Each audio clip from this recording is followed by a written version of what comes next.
these fucking People, they have diseases. they do have diseases. What kind of sickness? I don't know. Throat thing.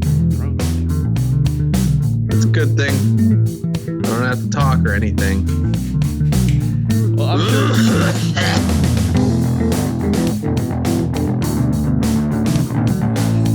Hello everyone, and welcome back to Wednesday Night Gentlemen, the Multimedia Empire official podcast.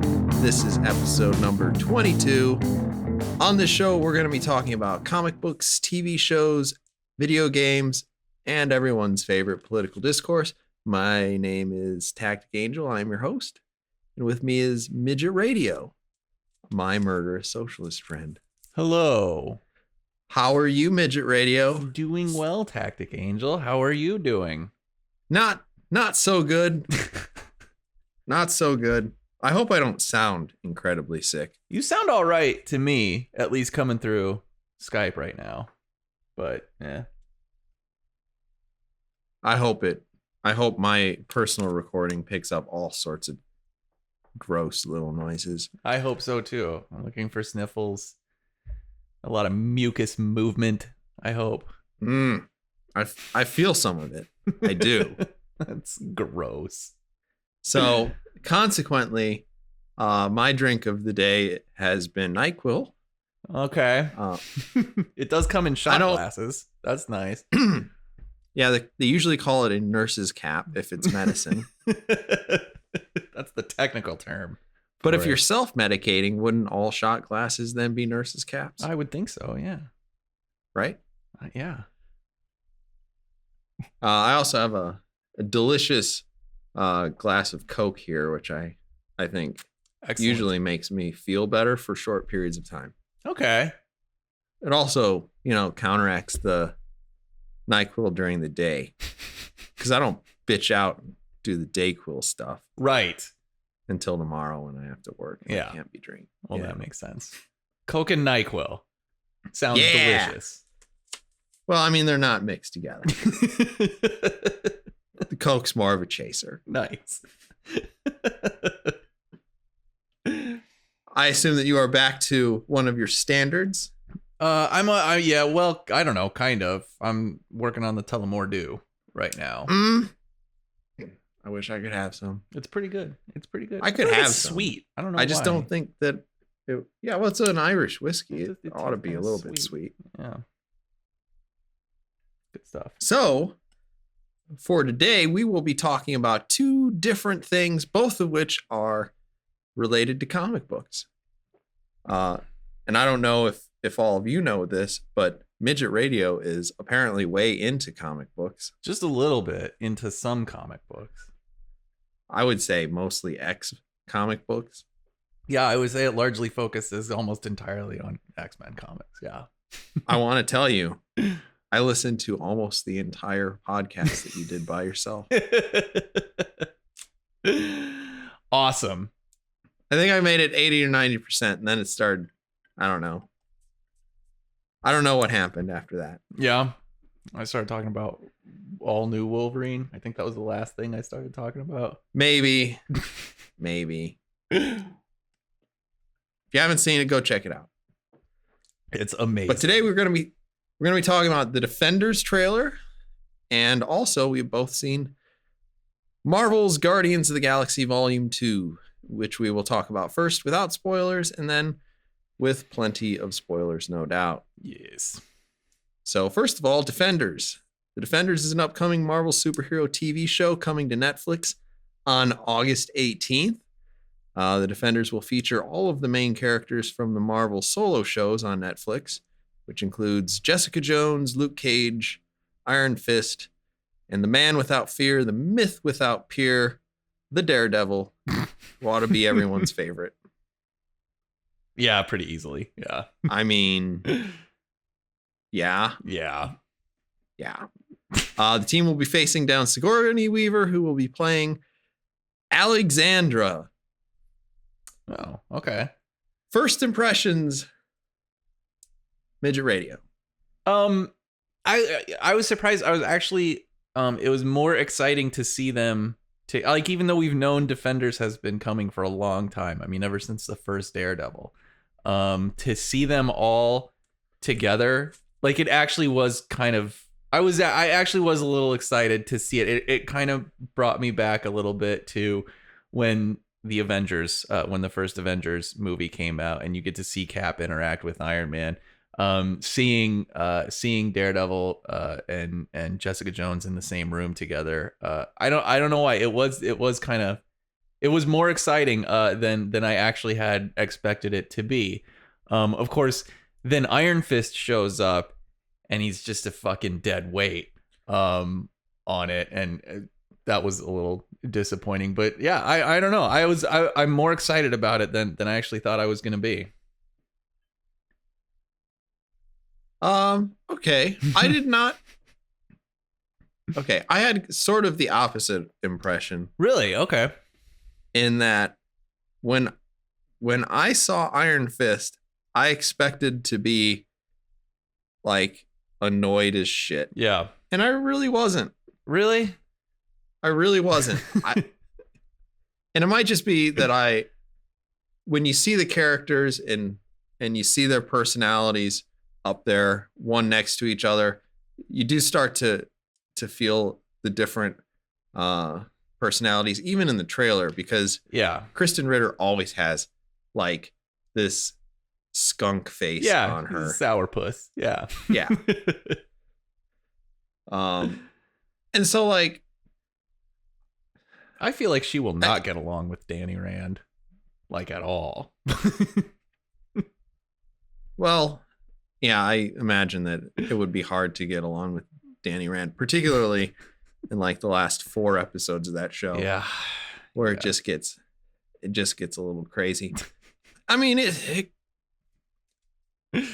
I expect Iron Fist to be the worst part of it. Yeah. And the trailer didn't show me any of the expectations that I have for this miniseries yet.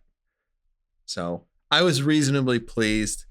I know he sounds like such a freaking tool when he's like, I am the immortal Iron Fist.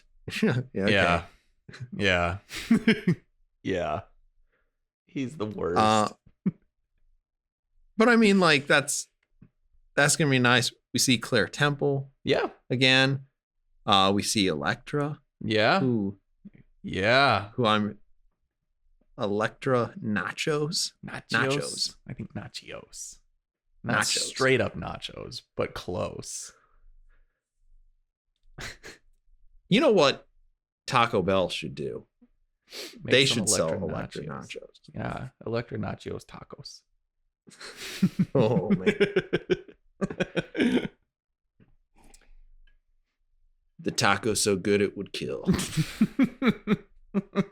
Slit throats with that taco. So, I mean, like, I saw it. I liked it. I actually thought that they were playing what, like 9 Inch Nails in that? No, Nirvana, I'm pretty sure. Nirvana, yeah. And usually, we've talked about this before. I get a little bit annoyed by that. I thought it was a good pairing, and I think it fit better with the lack of investment that I have in most of these characters. Yeah, I guess so. I didn't mind it. It was fine. I like the music. But yeah, I don't know. It's, for me, it's still, I'm excited. I like all these. I like all of these characters. Just like, I like Captain America. I like Iron Man. I like Thor. And I'm excited to see them all together in the same thing. A lot of, like, especially Jessica Jones and Daredevil, 2 of the probably stronger personalities, I think, on that team. Or at least, like, the most well-rounded, most well-defined characters. It'll be cool to see them kind of share the screen together, because I think they're going to be the highlights as far as performances, I think. I'm pretty sure you're right. And super excited for Elektra. Just fucking beyond excited for Elektra. Well, don't forget we also have Sigourney Weaver. Yeah, and she'll, no doubt she will be. Yeah. So nobody really knows much about the character she's playing, who's Alexandra. Yeah, I don't know who that is at all. Some people have suggested that it may be a gender-swapped Alexander Bont. Okay. I don't know who that is either. He was the original Kingpin, I think. Oh, okay. So that might be an interesting thing. Yeah. And if they can work back to Fisk somehow. Any excuse to put Vincent D'Onofrio on is okay in my book. So, yeah. It doesn't need to be much of a thing. No. And I think the feeling is that there will be a very minor appearance at some point. That'd be nice. At the very least of the Punisher. Yeah, I've been hearing that too. Yeah, that'd be nice to see. God, what the fuck? I just wish they would have scrapped Iron Fist altogether and let's include the Punisher instead. Even though he can't really be on a team, but still. Yeah, and I feel like he works better as a lone wolf for the most part. Yeah. And I mean, if they all sit around the table and start talking about what they want to do, and if it's like, what do you want to do this weekend? Punisher says nothing. Yeah. And then they're like, well, we got to go fight the Hand. And he's like, well, I got all the bullets in the world. We're just going to. And then they're like, you can't kill anybody. And he's like, huh? Yeah, right. Wink. Can't kill anybody. Got it.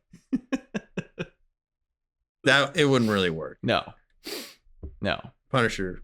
But it would be better. I would rather watch that scene than, well, I'm the immortal Iron Fist and I have to defeat the Hand. All I want to do is defeat the Hand. I don't know. All I can do Maybe is defeat the Hand. That's it. Maybe with a different writer and a different screen or a different showrunner, they can rescue that character. Maybe with completely different elements involved. Yeah. they need to reboot Iron Fist already, I guess. Yep. I'm okay with Iron Fist reboot. If I show up and the Danny Rand that I see in Defenders is unrecognizable other than his physical appearance to the Danny Rand from the TV show, I will not be disappointed. That is an automatic improvement. Probably. I guess he could be worse, but I guess there's a lot more room up than there is down. Yeah. All right. That's probably enough of that, unless you have any closing thoughts. No, I don't. I'm looking forward to it. I'm excited for it. I'm pretty excited for it. I'm more excited than I thought I would be after the misery of Iron Fist. Yeah. All right. Subject over. Guardians of the Galaxy Volume 2. Guardians of the Galaxy Volume 2 is the sequel to the 2014 summer blockbuster Guardians of the Galaxy. It stars Chris Pratt as the occasionally recognized Star-Lord, Zoe Saldana as Gamora, Batista of wrestling fame as Drax the Destroyer, and Bradley Cooper as the voice of Rocket Raccoon. The movie is strangely written and directed by the same person, James Gunn. It is the only Marvel franchise that I believe is written and directed by the same person. I think Avengers is written and directed by Joss Whedon, probably. At least that first Avengers movie. And actually Age of Ultron too, I think. Maybe the only current one. And I think that there were other writers on it. I feel like there may have been. Particularly there was a writing committee. There may have been. Age of Ultron. Because that did not. Yeah, that definitely was not 100% Joss Whedon, that's for sure. Anyway, in this one, our heroes fight alongside each other in a very, very colorful space environment with their new, intensely marketable baby Groot. Yeah. What are your non-spoilery first impressions of Garlic? Yeah, the sick, etc. You got the point. Right. It kind of feels like it feels like a lot of this it feels like it just doubled down on a lot of the stuff in the first Guardians of the Galaxy movie. I kind of feel like if you really enjoyed Guardians of the Galaxy 1, you will probably also enjoy Guardians of the Galaxy 2 quite a bit. That's my overall impression. It sounds like you didn't really like it. I was not very high on this movie, Tactic Angel. I will be honest. Not very high on this movie. I think because like I said, I think a lot of the issues I had with the first movie are very apparent in this movie as well. I think it has. I don't know for me. I don't know if it's the humor or what or James Gunn's particular sense of timing that just does not click with me at all. But the jokier stuff feels often to me like it's trying too hard, and the larger the more significant emotional beats feel entirely unearned to me. And I think it has to do, I don't know if it has to do with his sense of humor or his sense of timing when he deploys certain jokes and clever bits of dialogue that just feels really off to me. It's kind of how I felt about the first movie, and I feel like it's somewhat amplified in this movie. Okay. Well, here I was half expecting you to come in and say that you really liked the movie. Really? because of its sheer mind-bending oddity.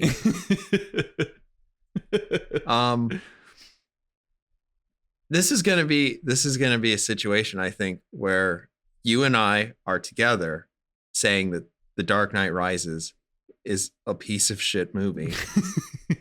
Yeah? Because I think it was like 30 or 45 minutes into this movie, I thought, I seriously just want to go home. Yeah. Yeah. Yeah. And it did get better for me, but I desperately hated this movie for a long time. Yeah. Yeah.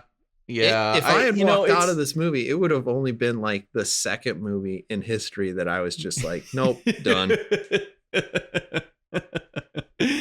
Yeah. Yeah. It's sad. And I, like, as I was watching it, I never quite dipped into hate. It did feel just extraordinarily tedious for a while. I can tell you exactly the reason why I felt this way, and I think you've said some things that make me think that you noticed them, even if you haven't put your finger on it. And it's for the first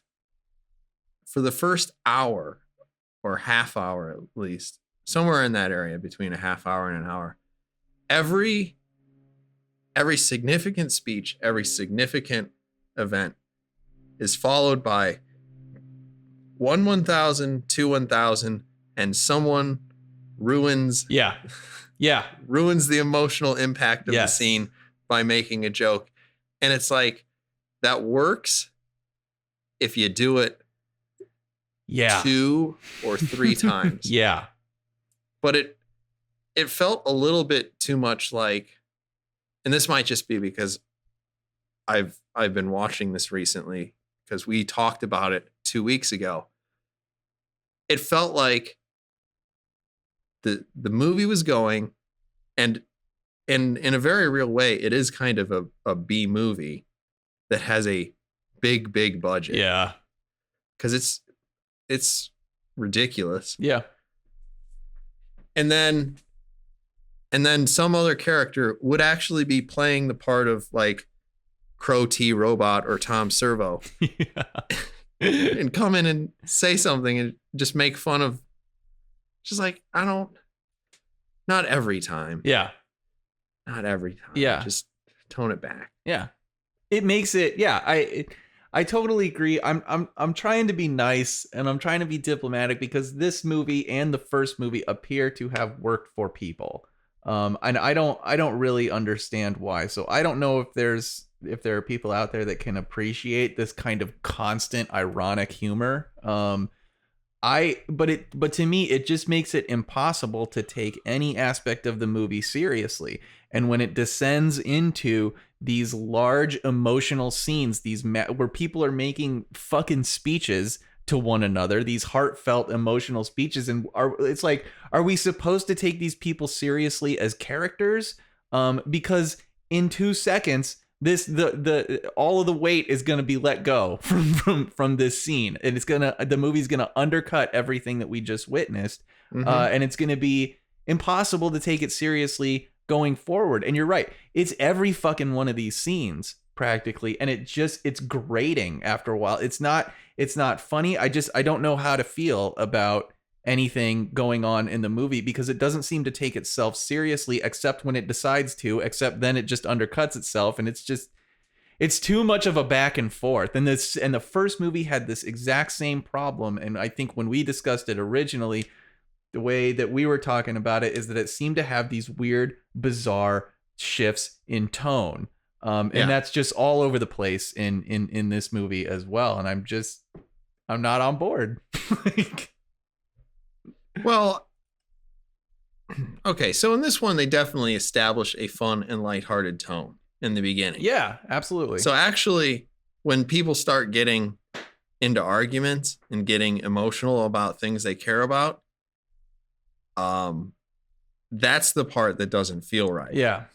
And it's actually really important. One of the things that I did kind of appreciate about this, and the same thing about the original Guardians of the Galaxy, is its emphasis on relationships.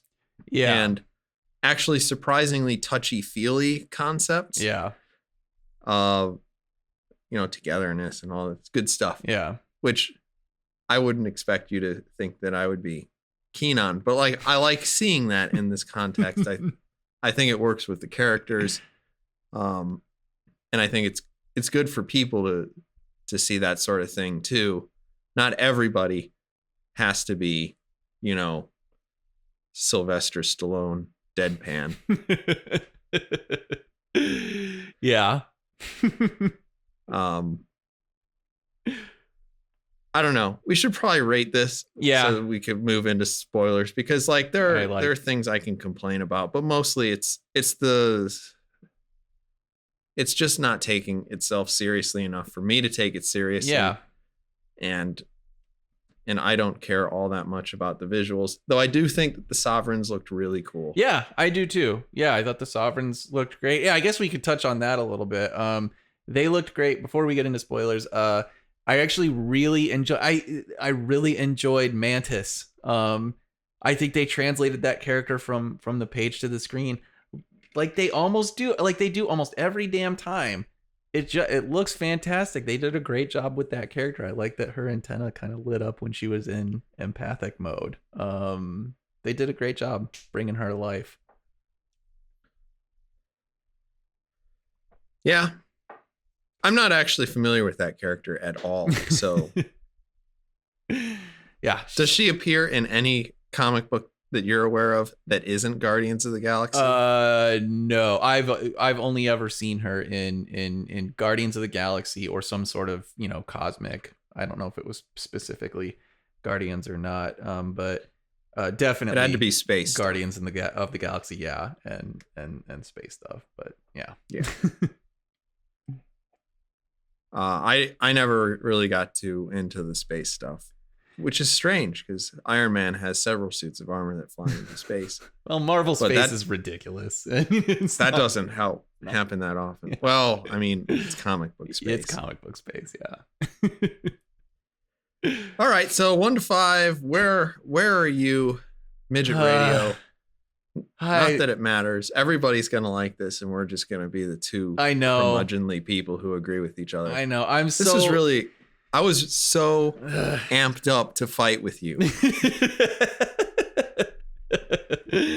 I don't know what to say because I was thinking about this and I was like, I mean, for me, honestly, the things that I like about this movie are so fucking shallow. They're so pathetic and they reveal that kind of nerd allegiance that I have to Marvel that I don't have with DC. Which is why I think, honestly, at the end of the day, is why I'm a little higher on this movie than I am on probably a lot of other DC films. So while I try to debate with myself on that, I was kind of leaning toward a 3 a little bit. I'm probably gonna back off on that and just go to a 2.5 because I can't say that I hated it outright because there were things on the screen that I enjoyed because I know what they are. It makes me excited to see them. So I'm just gonna stick at 2.5. All right. Well, I'm gonna stay at 1.5. All right. Because I really don't ever care to see this movie. I don't want to see it again either. But and it may just be that time makes things less painful for me, but I was trying to rank it in my head. Would I rather watch this or Iron Man 2? And I would say Iron Man 2. Wow. Yeah. And would I rather watch this or Captain America, the First Avenger? And then I'm like, that one gets a lot closer. Yeah. And yeah, I don't understand why you can't just kill Nazis in your movie. Just I agree. It would have been more fun. A lot more fun. I can't fly the plane anywhere else. Whatever. So I have to die with it. But this is all just a setup. It worked better as a missile. Yeah, it did. Yeah. So like, yeah, you can't really steer a missile. It's going to blow up on impact. Pretty big. That's what it's designed to do. Like, yeah, you know. Whatever. Stupid. Anyway, yeah. Spoilers. Boom. It's big red text. It's right there. All right. Okay. You go first. You start with something first.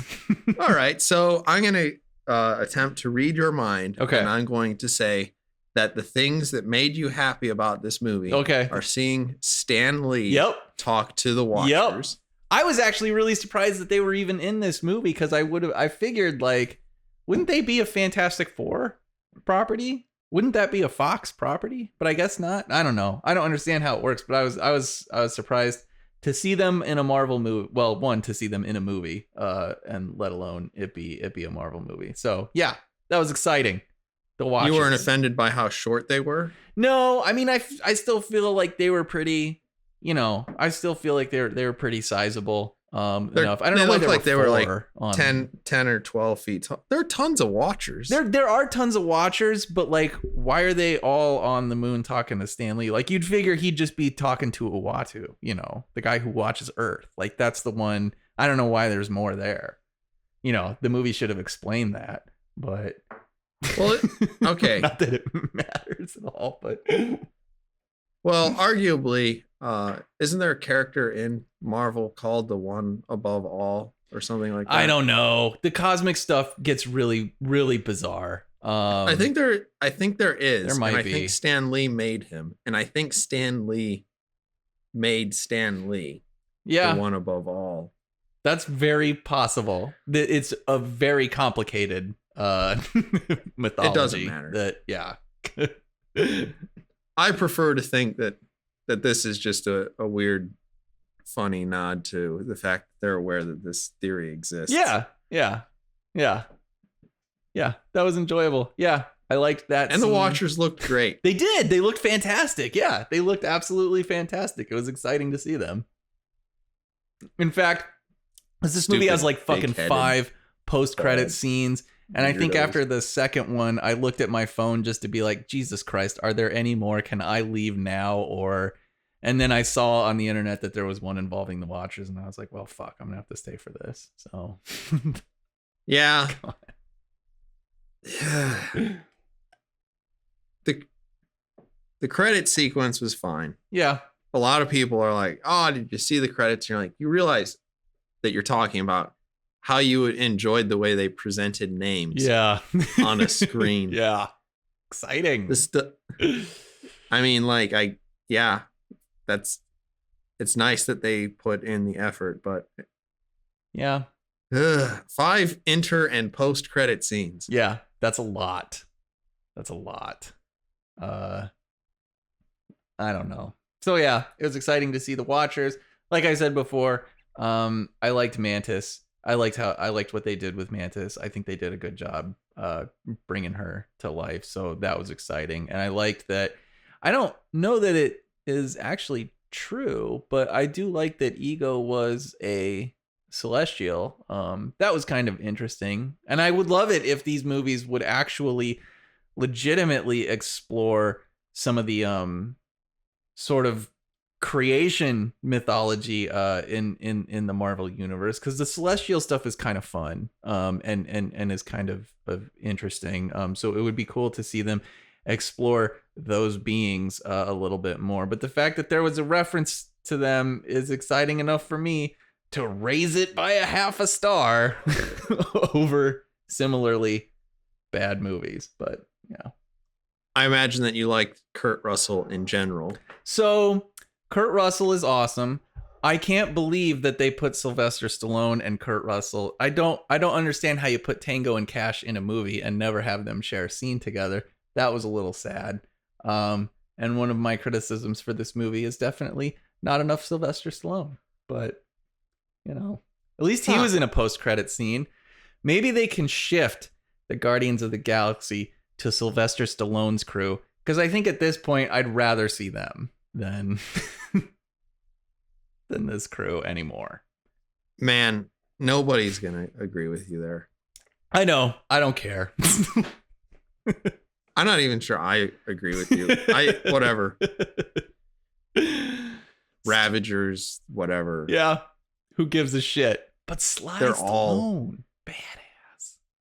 Yeah, he's great. He's amazing. We already talked about the Sovereigns. I like Nebula in general.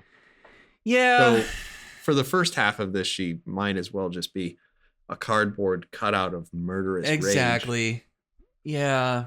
That's another thing with it. Like she's ridiculously two-dimensional throughout this entire movie, and then finally confronts and has a fight with Gamora, and God, that scene was just painful to me. Like, just they're fighting, and you only ever sin. All I ever wanted was a sister. Like, oh, but these are terrible scenes. These are terrible scenes. These obnoxiously emotional confessions from some of these characters. They're just, God, they feel so deliberately shallow and manipulative. Did you think that scene was better or worse than the Sam and Diane scene? I would say actually the one that the scene that offended me the scene that I thought was absolutely the worst was the one between Yondu and Rocket. I hated that one the most. The Sam and Diane thing was depressing because yet another like just boring at this point 80s reference. They just can't stick enough of that into these movies because it worked so well in the first film.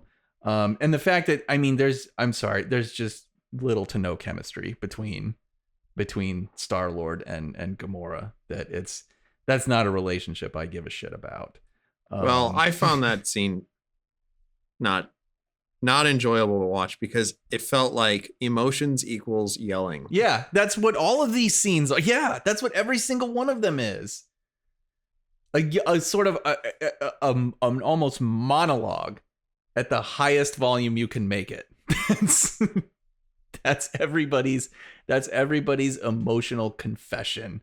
And what a ridiculous reaction he had. Like when Gamora's trying to tell him like, hey, Mantis seems to like be acting like there's something weird about this fucking ego dude, and I feel a little uncomfortable about all this. And he's just immediately beeline into, why are you trying to take this away from me? He's my dad. Why are you trying to separate me from my father? It's like, what the fuck? Where did all of that come from? It's just a ridiculously over emotional. This is CW level writing. This is, let's take every emotional beat and turn it way the fuck up to 11. No one can have a straightforward reaction to any. It's just, it's obnoxious. It's obnoxious. It's cheap. It's bad writing.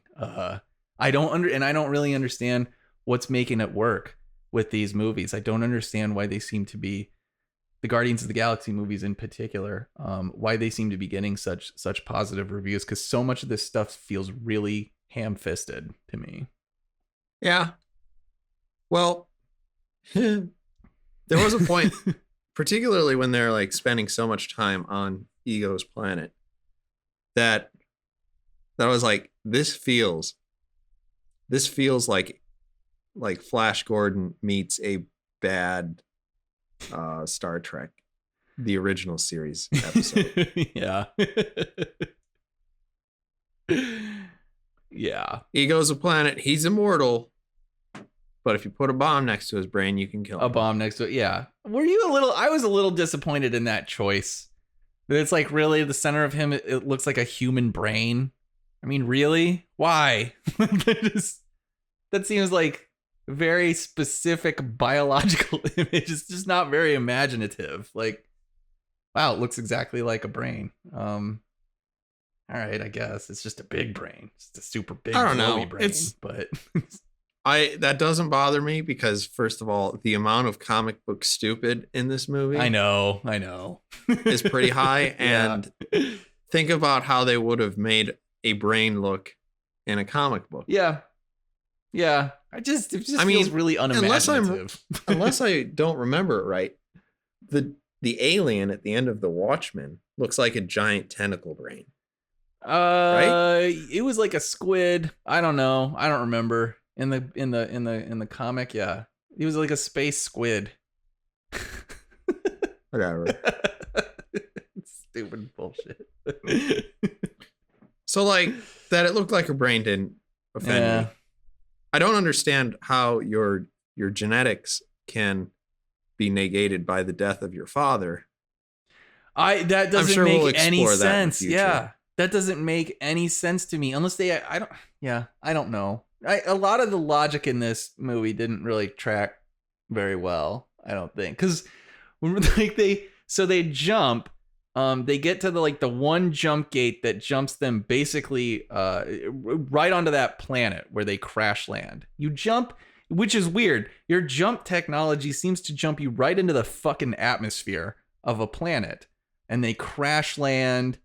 And then they're trying to figure out what to do, and then they meet Ego there for the first time and decide, well, we'll get into his van and go off to wherever the fuck he's going.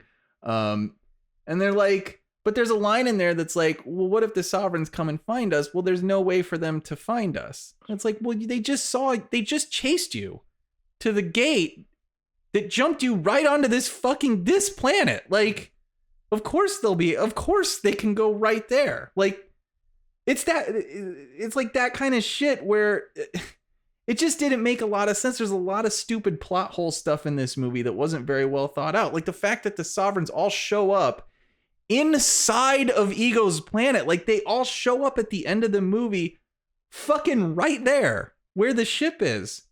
How did that happen? We've played so much No Man's Sky that we know that a planet is large. Right? They're pretty big. Like, it's just... there's a lot of stuff in this movie that's extraordinarily convenient for the plot. And when you put that kind of shit on top of a movie that doesn't work very well with respect to the writing of the characters and a lot of the emotional beats, it just makes it that much worse. It just stands out that much more.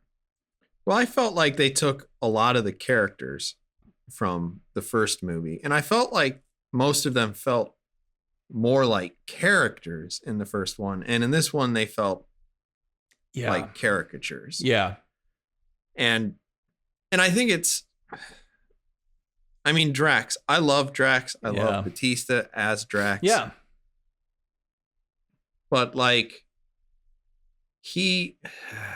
It's like he finds this funny, so he does the laugh. Ha ha ha. Yeah. Ha ha ha. Yeah. And it's just it would be better if you did that a smaller number of times. Less Though frequent. I do think Yeah. that the deepest, darkest secret scene was actually legitimately funny. Yeah. That was a decent scene, and it would have been better if it was one of the only scenes like that. Where Drax explodes in laughter. And yeah, I mean it works so much better the fewer times that you do it. That I feel like James Gunn never encountered a joke that he rejected. he never said no to any suggestion about, hey, what if he what if we insert this joke right here? Well, yeah, let's do that. There's just no, it's like he didn't edit this fucking script at all. Well, to James Gunn's credit, I think one of the reasons why people like this is that there are a lot of setups and payoffs in the actual movie. Yeah. So, I mean, there are a lot of movies where that just doesn't happen and things come out of the blue and you're just like, huh? Yeah. And this movie doesn't suffer so much from that. That's true. It's just it's almost entirely for me the caricaturization of the characters and the inability to take any scene seriously. Yeah. Yeah. Because even if you think back to the original Guardians of the Galaxy, when like you go to the most emotional parts of it, like when Rocket breaks down and says he didn't ask to be made. Yeah. Somebody doesn't crack a joke. Right. Yeah. Now that scene, where that scene is inserted, I feel like, because that was a bizarre, that scene kind of felt shoehorned into the movie, but you're right. It wasn't then immediately undercut after that. So yeah. When Drax says he's sorry for calling Ronan to nowhere. Yeah. To murder them all. Yeah. They don't make it a joke. Yeah. Yeah. But yeah, it's but then you have in this movie Star-Lord confronting the fact that his father intentionally killed his mother, basically, by sticking a his reaction was certainly interesting in its abruptness. Yes. Yeah. So that's like a lot of weight there. And then they're fighting and he turns into a giant Pac-Man. Like, yep. What do you want me to think? Like, how am I supposed to feel about this? It's so fucking stupid. Like to take, and I don't know. That's just. Well, they already had an Adam Sandler movie that was a huge bomb that did the same thing. Yeah. So when I saw that, I was like, Adam Sandler sucks. Yeah. Not, I would do some weird shit. And that's a setup and a payoff. Yeah. Same thing. I never got to play ball with my dad. Jesus. Oh, you got to play ball with your dad. God. Emotion validating. Yeah. It's so, yeah. I don't know. It's weird because it is so obnoxiously earnest, and then deliberately kind of cynical and ironic all at the same time. Where it's just sappy. I get to play catch with my dad, to stupid, I'm going to eat my dad via Pac-Man guy. Like, it's just, it's irritating to me. It's irritating. I don't feel like, I don't know. I don't feel like James Gunn has a sense of his own writing. It's almost like somebody with ADD like wrote this fucking movie. Like, I'm really into the emotional impact of this particular scene between Quill and his father, and I'm really into the humor of Quill turning into Pac-Man to eat up his father. I've just completely abandoned the emotional portion of that, and I'm now 100% into the humor. and you just bounce fucking back and forth between those two extremes. It's just incredibly difficult for me to follow in any like significant way to where you can develop a relationship with these characters because they're all over the fucking map emotionally, it seems like. Mm-hmm. Yeah. It's frustrating. There's some you almost hate to say it, suspension of disbelief issues in this movie as well. Like, particularly the durability of people. Yeah. Ship explodes, Nebula falls 100 stories and lands, and looks over, and then like Gamora's like, oh, I'm just so sad. Then Gamora starts falling, and you're like, well, she's just gonna be fine. Yeah. When was falling ever? Yeah, it's totally, you know. It's interesting. Dangerous. It's interesting that Nebula being mostly cybernetic does actually break bones and have to self-repair, whereas Gamora is just like gets up slowly, you know. That's like it seems like there's a disparity there. I don't know. Like, well, and she picked up what appeared to be a gun the size of a small car. Yeah. Maybe a mid-sized car. Never mind that I don't understand how that works. Yeah, no. But she hotwired the gun, so that's what made it shoot. It works. Twist those wires together. Just and never hit Nebula, never once. All those bullets missed her every time. Apparently, that glass is pretty very extremely bulletproof. Yeah. More bulletproof than the rest of the ship, it seems like. Yeah, they should have made the entire ship out They really of glass. should have. That's like Gorilla Glass 2000. That's some good space glass. That works. All right, so what do you know about the Sovereigns and Adam Warlock? I don't know shit about the Sovereigns, and I only know a teensy bit about Adam Warlock in that he is cosmic godlike character. That's it. Yes. I am curious to see where that goes, but not intensely curious. Yeah. Yeah.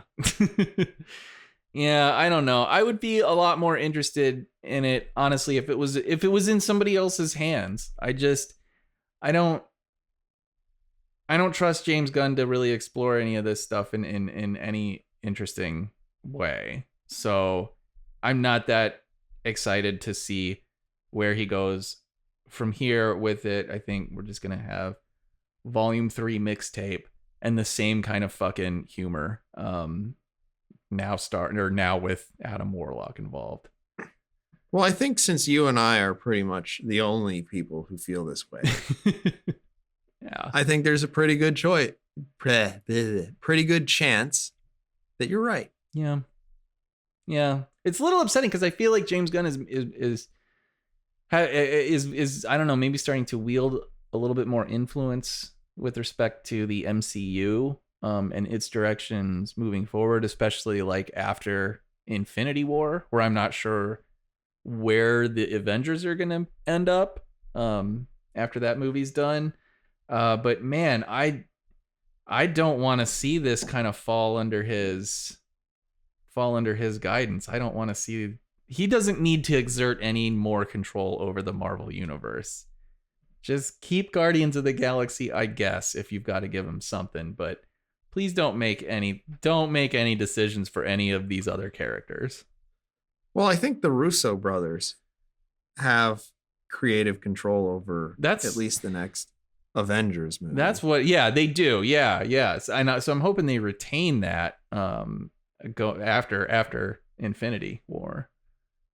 Well, yeah. And I still, oh man. I don't understand people who say this movie was better than the Avengers. Or no, that's insane. That's insane. This movie was better than Civil War. That's why? Well, because incredibly Civil War insane. made me sad face Yeah. panda because I don't like it when Captain America and Iron Man punch each other, which happens all the time. Yeah. But they have like a relationship with each other, and it makes sense. And the kind of emotional beats that they have with each other are completely earned and well acted and well executed. And the funny parts of the movie don't take you out of it because they don't undercut major that. characters that are undercutting their own story. Exactly. Yeah. And a lot of it's not even like, a lot of it isn't even like intentionally funny. Yeah. In the sense that it's, knock, knock, whatever. Yeah. It's Captain America. Yeah. I'm shaking your hand too long. Yeah. Yeah. Those are good. And see that a lot of the humor in this movie feels like it's just trying so hard to be funny. Like particularly the sequence with the tape. Do you have tape? Everybody have tape? No, I don't have tape. Like it's just, you just see it coming from a fucking mile away. It feels so telegraphed to me that like this is supposed to be funny banter in the middle of a crazy fight scene. Groot, God, baby Groot dancing at the beginning of the movie. Like as soon as that started, I was like, this is gonna be the whole fucking movie. It's just gonna be too clever for its own good. Like I didn't jump to that conclusion immediately. I thought that's kind of like, if you just think of it as a credit sequence, fine. Yeah.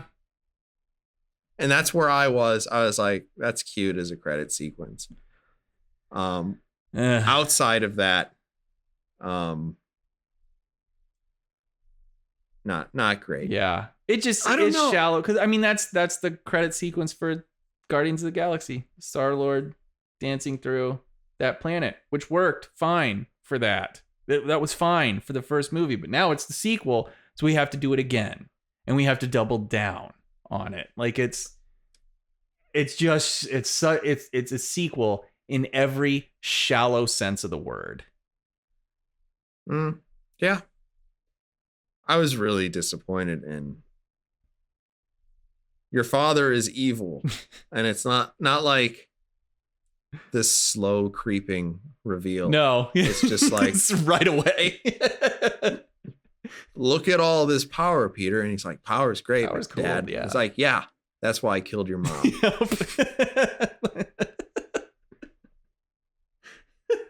Oh, why are you mad? Okay. Why are you mad, bro? I just killed your mom. Yep. Yeah.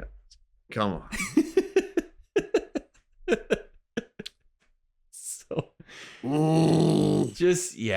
Just really, really unearned. And yeah, ham-fisted twists in the plot to make the movie go forward. And yeah, it just feels so much of it was not very organic. And even God, the funeral scene for Yondu, like, so is he coming? I'm trying to figure out, like, so he's coming to the realization that like Yondu was his father, like in the real sense of the term, like in the sense of the, like he was his dad. All right. That seems a little over emotional and all, but okay. And then comparing him to like David Hasselhoff and stuff, like you're just like, I don't know if I'm supposed to take this seriously or not. But I'm not gonna. I mean, I'm not gonna. I'm not gonna. I can't. None of the feelings of any of these characters resonate at all because the fucking movie. We've said it a million times. The fucking movie just undercuts them at every turn. I don't know, and so I don't know. I don't know how to have a relationship with any of these characters. I don't know how to relate to them at all because. Well, and the amount of the movie that is after the climax, or I guess they call that what, like the post denouement, the triangle, the denouement. It's denouement. Falling. Yeah, I think it's denouement. It's French, and it's not worth pronouncing correctly. True. It lasted a long time. It did. Yeah. I was just like, get on with it. Yeah. Yeah. How do they know? How do they know he's dead? The ego, I don't know. No. I forgot his name. We were just talking about him. He dies. Michael Rooker. He dies. Yeah. And then all the Ravengers. Oh yeah. Whatever. They make all they show up fireworks to give him a real funeral. Whatever. Right? And who cares? Like, that's another scene that just rings hollow. We're like, oh, maybe Yondu managed to redeem himself and find. But I don't give a shit. I don't know what the Ravagers are. Until this movie, I had no idea what the fuck they are, or what this whole club is, or why there are so many, or what their beliefs are. And it doesn't fucking matter at all to me that he is apparently redeemed himself. Because I don't give a shit about this character. Because, like, he's just an asshole. It's just... God, this movie. He killed a shocking number of people. Right. In this movie. Were you ever wondering, because I was kind of curious, like, how big is Yondu's crew? Because they got their asses handed to them. It seems to, and there were just so many more. Like, I was actually thinking while I was watching that scene when Rocket Raccoon took out 100,000 yeah. people, particularly when they started doing the bouncy house thing. Yeah. Stupid. God. Of the red letter media, babies day out. Why cartoon violence doesn't work in a real world setting. Yeah. Because all of those people would have broken every bone in their body. Yeah, they're all very extremely dead. But but it's hilarious. No, but when he murders everyone on his ship. Yeah. And they have this slow-mo walkthrough with corpses just falling. Yep. I'm like, how many children are going to see this movie? I know, seriously. Yeah, there's a lot of death. Yeah. What about the children? Yes. What a great reaction, Tactic Angel. Think about the children. Anyway. But it was like, this is like the body count in this movie is shockingly high. It is. Yeah. Yeah. Yeah. Because you watch, not to continually go back to Civil War, but since I know it pretty well, if you watch Civil War, I think 2 people die. Yeah. Other than all the bystanders that you don't really get to see. But the bystanders, the fact that 22 people or something like that were killed in an explosion is a big deal in that movie. Yeah, it is. Yeah. And Red Wing probably killed one person, and Scarlett Johansson, Black Widow, shot one person. Yeah. Other than that, everyone's pretty much got concussions. Yeah. Take a shield to the face. Well, you know.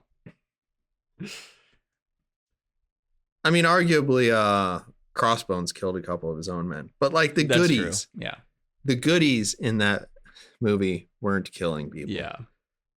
When they didn't need to. So it was a little weird. It was like, wow, this is surprisingly graphic. Like, it doesn't bother me, but at the same time, the slow motion walkthrough with the 300 bodies flying off of the cliffs doesn't do anything for me either. Yeah.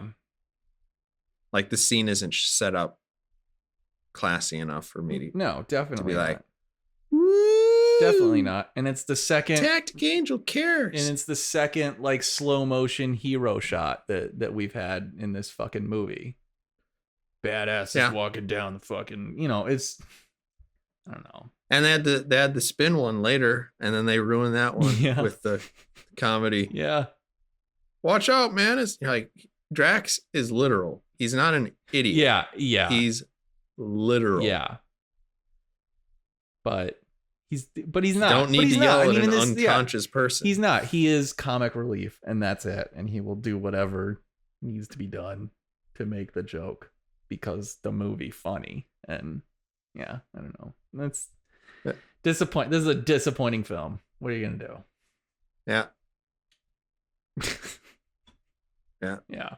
Man, Wednesday Night Gentlemen. They're such a downer. They are. What a bunch of dicks. So I will say this. I liked the trailer for Wonder Woman in front of this movie. And I also liked the trailer for Spider-Man in front of this movie. Got neither of those.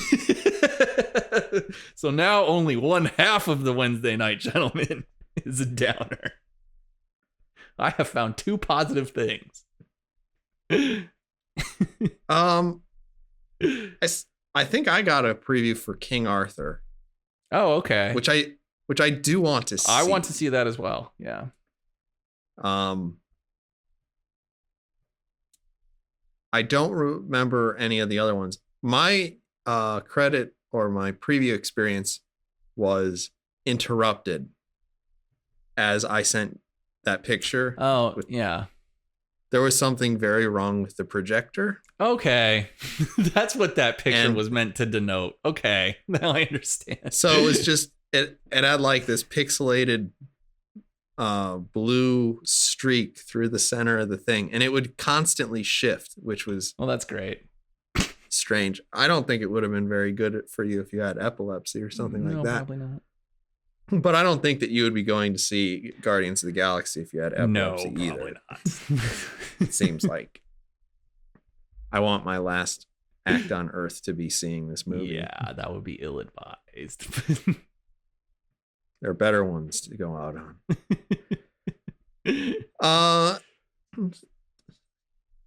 I don't know. I said some nice things. I like Nebula. Yeah. Yeah. I'm interested to see if they do Adam Warlock, if they will structure that in such a way, because Adam Warlock's not a baddie. No. I mean, he's a space asshole. Yeah. But he's not, Ronan the Accuser. I want to crush my enemies. Well, that's not even really Ronan the Accuser. That's another fucking... Marvel seems to get away with that Thanos. more than anybody else, where we can just... Thanos. God, we can just turn a character two-dimensional and not get a bunch of shit for it. Like they've kind of done with Drax and like they absolutely did with Ronan the Accuser, but... Nah.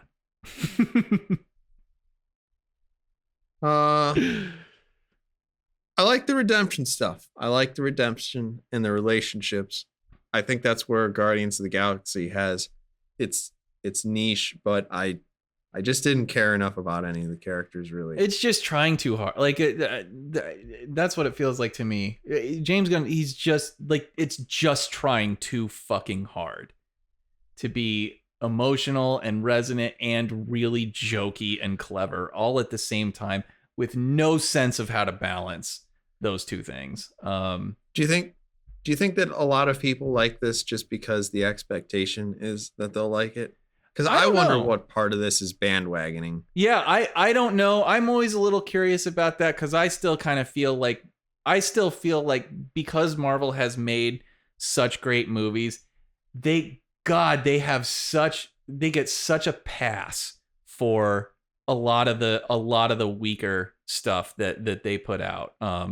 I don't completely understand why, but the movie's bright and it's colorful and it's kind of fun, and that seems to be all they have to pull off in order to get like really good reviews and really positive reactions for the most part. Whereas particularly in the comic book film, I mean, if this movie was full of DC characters, don't you kind of think that the reaction would be different? I sort of feel like it would be. I feel like if you take the same fucking script and stick it in any other comic book universe with different characters, you're gonna get something like Suicide Squad. You're gonna get something where it's like there's a lot of extremely weak points of this movie that are much more magnified by the fact that now they are in a different universe full of people we don't really care about. So, Well, okay. So part of it is I think that people legitimately liked the first one. yeah, which I still don't totally understand, but yeah.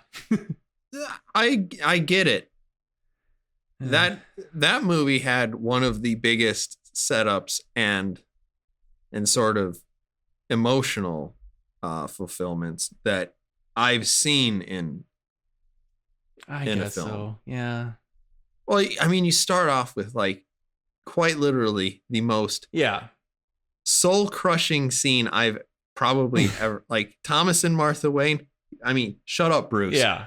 Get your shit together. Yeah. Watching your mother die of cancer and being unwilling to even accept her final gift to you. Yeah. Yeah. That is crushing. Yeah. But and then at the end, take my hand, and he's tripping balls. And like you just feel the powerful sense of awe. And yeah, like I feel it. Sure. And I don't feel anything. Sure. And then the hand holding, you're like, yeah. Friendship powers That's great. Unite. That's fine. No, I get it.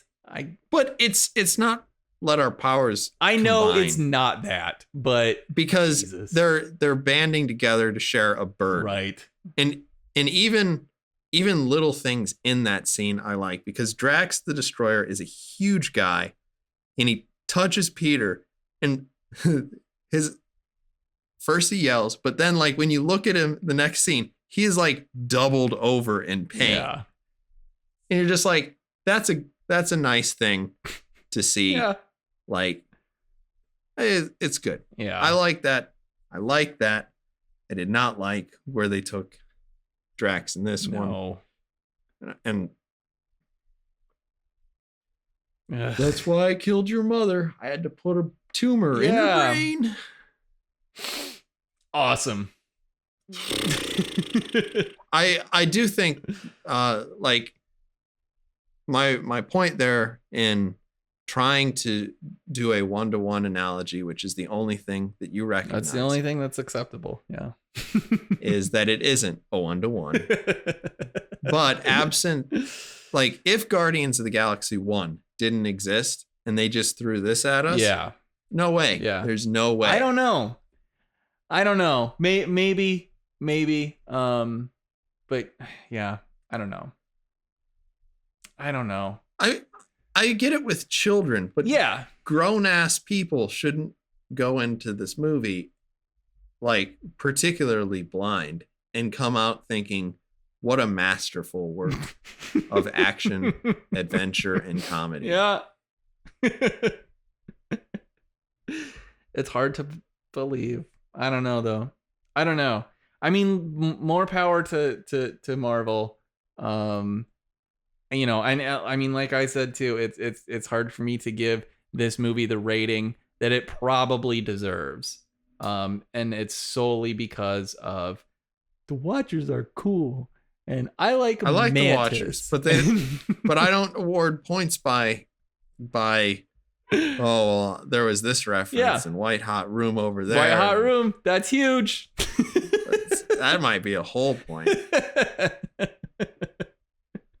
So, I mean, like, I think I'm at about the right place. Yeah, I think so too. I think that's probably about where it should sit, legitimately. But I will absolutely raise my score a little bit because there are things in it that I want to see, and that were exciting to see, and the stupid fucking movie delivered on some of those. So. Well, you get points. I am just pointing out that I am a more reasonable and unbiased person. I think you gave Ghost in the Shell 4 stars. So I enjoyed that movie quite a bit. I think that it is a completely legitimate adaptation, and I reject the racists who think that white people have no place in movies about robots in the future. particularly when the creator said she's doing a fine job, and no one ever said that the major was Japanese. Awesome. So they did say that she was Japanese in that movie. Yeah. Motoko. Whatever. It was a fine adaptation. I stand by I it. agree. I mean, I liked it well enough. But, just saying it's about robots. Tech Angel gives it 4 stars. That's all. Pacific Rim. Oh, maybe the reason why I like Nebula is because she's half of That's it. That makes a lot of sense to me. I don't know. She has some quality that makes me think that she would have made a good character on G.I. Joe. Yeah. Fighting for Cobra. Yeah. Because she's always like slightly bent forward. Her head is always down. Yeah. She's always eyeing people with her beady, intense eyes. Yeah. And it's just like, ugh. I liked her a lot more in the first movie than I did this movie, but yeah, I liked her more in the first movie too, but she's just too much of an open wound in this movie. I'm so mad about my sister because I have daddy issues and family. And that's 100% of what I'm dealing with. Like, great. Ugh. That's fine. It's fine. Do you have anything else to bitch about? No, because I know we can just bitch about this. I know, forever. and no, I don't. No, I don't. I don't care. I hope we don't have to deal with as much Baby Groot. I mean, that felt like a fucking. I felt like the worst aspects of Star Wars to me. Yeah, I was getting a strong. How many like toys, Baby Groot's doing the little dance, even at the beginning of the thing, or Baby Groot pressing the button. You're like, yeah, I bet you $100 that I can go on there and I can definitely buy, a Pops Baby Groot. Oh yeah, or I can buy. Oh yeah.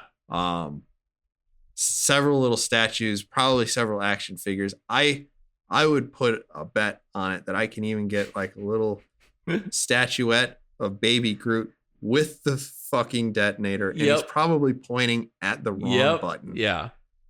And I bet it's $39.99. Buy it anywhere. Yeah. I'm sure I'll see it at the Phoenix Comic-Con at the end of this month. But yeah. Tell me how close I get. I will. I'll take a picture of it.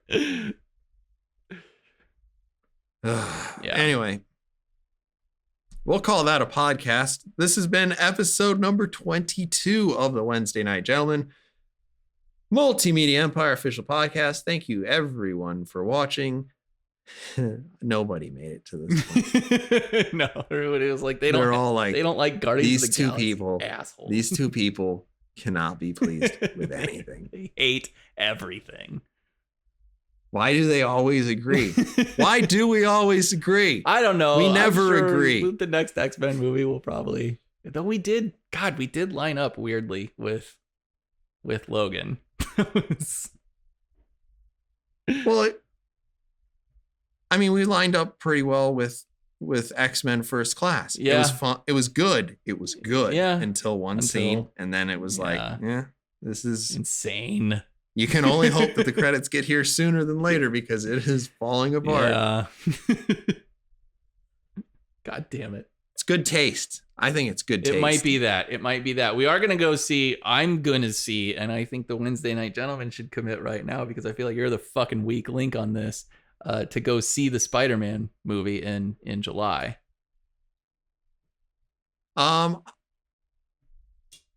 So I do hate Spider-Man. Yes, you do. But I really liked Spider-Man in Civil War. Me too. So that makes me feel more likely to see it. Yeah. I would say I would prefer to see this or Spider-Man versus, say, episode 8. Yeah. Because if you tell me I have to go see that, I am not going to be pleased. Well, you're probably gonna have to go see that. So I'm not sure. I don't want to. I'm not sure how can't. we get out of that. This is a podcast about movies and TV shows and video games and comic books. And we're not going to talk about Star Wars. I mean, I don't know. There could be a documentary about growing corn come out that week, and I would rather see it because Finn feels like he'd be at home in the Guardians of the Galaxy. Yeah. And Daisy Ridley's version of acting is to make her eyes really big and to grit her teeth. She's not bad. I don't like it. She's fine. Sweet. It'll probably be Star Wars because I don't really. So feel free to like or subscribe to our channel if you've enjoyed our banter. Head on over to our Facebook page and give us a like there. And we will see you on episode number 23 of the Wednesday Night Gentleman, because this podcast is over. Yeah. Bye-bye.